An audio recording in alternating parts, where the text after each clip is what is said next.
Rex Heuermann, the 60-year-old Manhattan architect charged with killing 3 women almost 30 years ago on Long Island's South Shore, was charged with the killing of a 4th woman on Tuesday after DNA evidence connected him to the crime.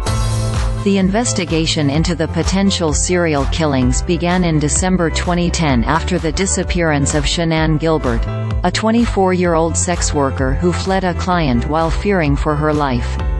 While searching for Gilbert's body on a marshy stretch of highway near Gilgo Beach, investigators found the remains of 11 more people, including some who had been missing since the 1990s. Gilbert's body was eventually found about 9 miles from the other bodies in Oak Beach.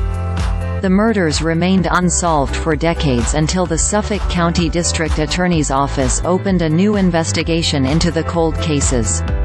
Police found 5 hairs from an unrelated male on burlap sacks during the initial investigation, but the DNA was too degraded at the time for a positive ID. As forensic DNA technology advanced over 13 years, investigators were finally able to identify Heuermann as a suspect.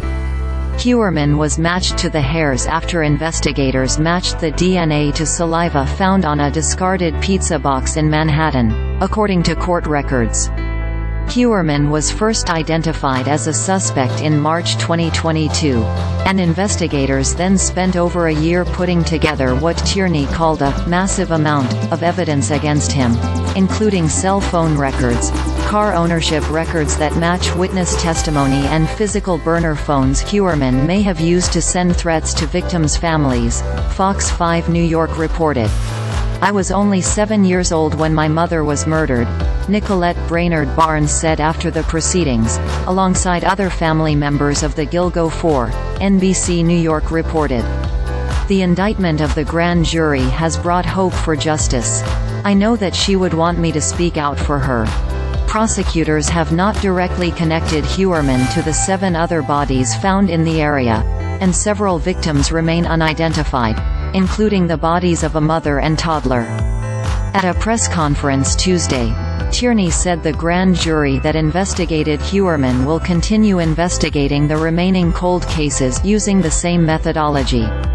"The work of the grand jury is continuing," Tierney said. "We're going to let that investigation play out."